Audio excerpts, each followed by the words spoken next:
A reefer is another word for a joint. More slang that means the same thing is spliff, doobie, fatty, pinner, cone, and left-handed cigarette. If you're a Spanish learner like me, try saying saque el gallo to a friend from Sonora, or people from central Mexico might call it a Flavio. Oh, have you ever met that funny reefer man? Have you ever met that funny reefer man? A warning, dear listener, that you're going to hear some swearing and cursing at times, and that government-funded research has found that there's a positive link between profanity and honesty. Welcome to the primer for Reefer Growing Madness, a production of KJZZ's Here Arizona podcast unit. I'm your host, Matt Casey. Get set for a crash course on marijuana terminology you'll hear in this podcast. We'll also go over the genetic makeup of the plants I watched grow.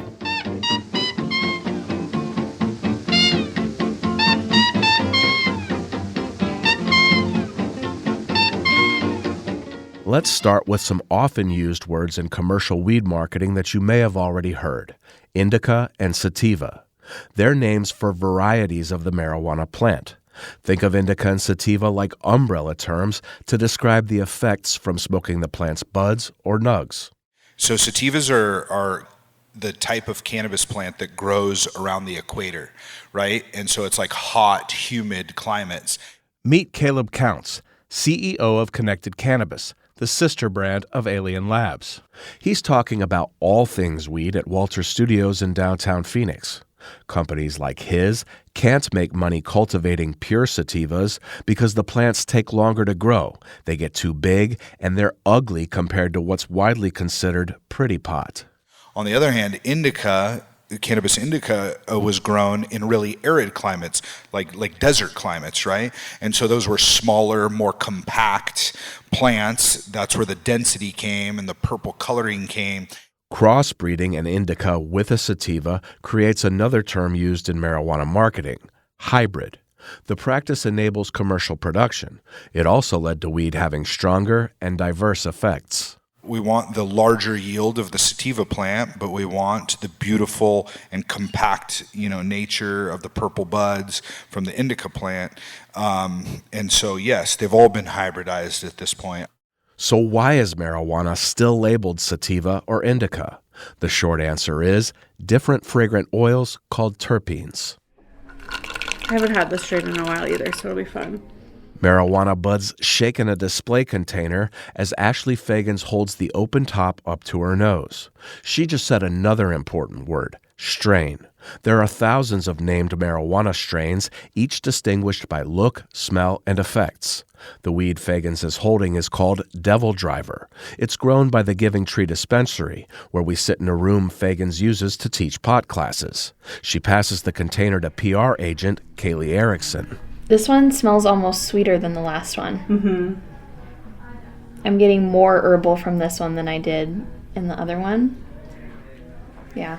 So that one you're going to get those notes from like linalool in there that's bringing out that like sweet lavender herbaceousness. And then there's also a little bit of limonene in there to give that citrus kind of bright pop.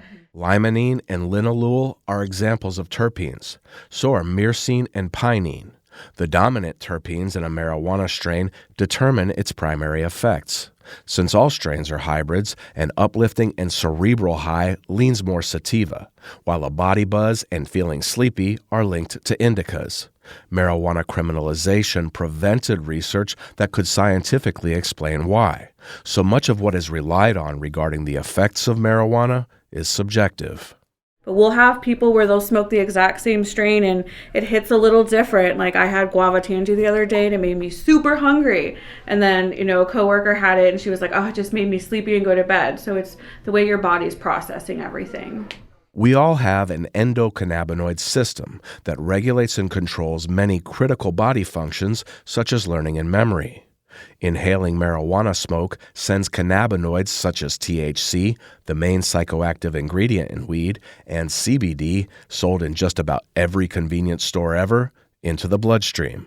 Fagans says our bodies receive cannabinoids in a similar way as the endocannabinoids we already make. And those terpenes act as little boosters for lack of a better word, when mixed together with that, they bring about like a symphony effect. Like if you go and you're listening to a classical orchestra, right, and you're missing, your strings, it is not going to sound as beautiful and well-rounded as if you had those strings present. This is also called the entourage effect of smoking pot. You can contrast it with the discrete THC vape pens and gummies that just have the high-inducing cannabinoid.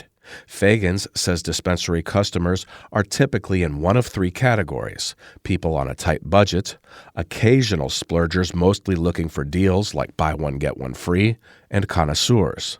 The latter typically buys Alien Labs because of a crack-the-seal wow factor that gives it top-tier status. Their care from clone to sale is just impeccable, where they're ensuring that product is going to be super fresh. Reefer Growing Madness isn't just following marijuana plants from clone to sale. My original pitch was to stop with the harvest. Then my boss said it would leave you, dear listener, hanging. So we're going all the way to smoke and ashes. The strain in question is a new genetic, often called a phenotype. Let's go back to Walter Studios and talk about breeding pot.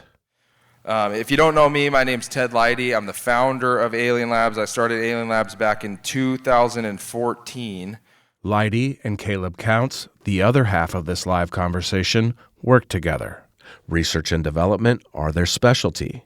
They regularly breed phenotypes. Introducing a strain that becomes a consumer hit creates brand identity.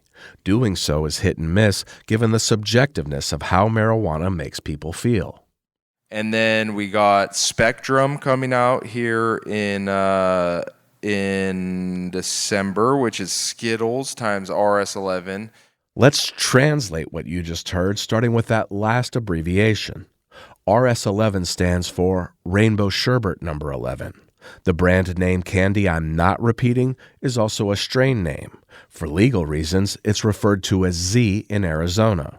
Also, the presence of the letter Z in a strain name identifies Z as one of the parents. Let's listen to Leidy again. And then we got Spectrum coming out here in December, which is Skittles times RS11. So Spectrum, with a Z, is a phenotype from parent strains Z and RS11. Spectrum plants are what I watched grow at the Alien Labs indoor farm in West Phoenix, which can yield tons of weed per year. You don't know the power of reefer growing madness.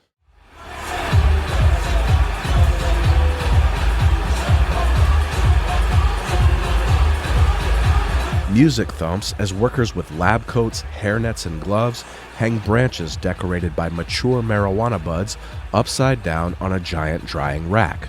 Harvests are regular here. They come at the end of the flowering stage. It's sort of like the equinox in terms of light and dark hours. Many more plants new to the flowering phase grow down the hall, where the people leading this farm are about to get to work. Alexander Lawrence is the assistant general manager. We're going to be spreading a fresh room, many different terms: scrogging, spreading, trellising. These rooms are made noisy by fans, humidity control gadgets, and the farm's irrigation system.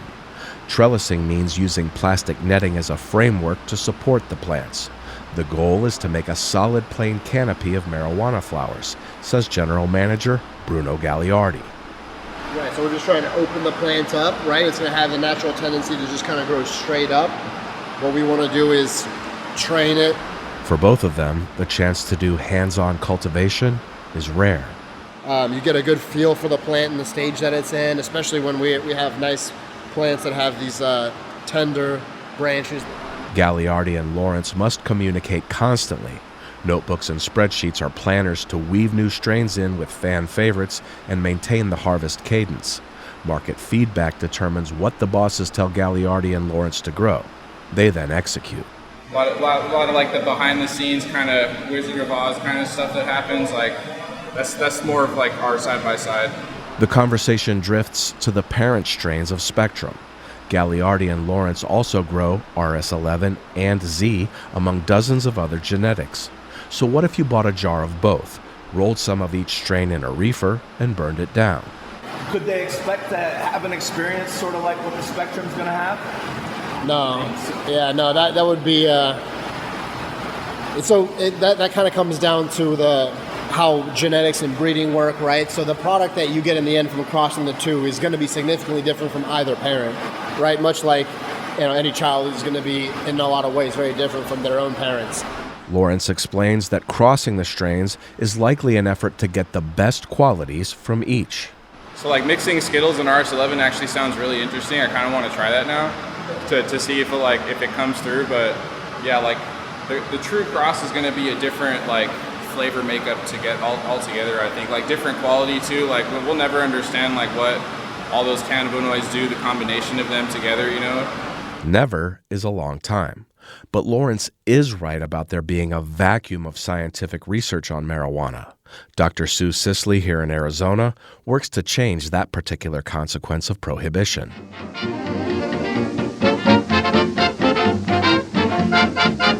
Have you ever met that funny reefer man?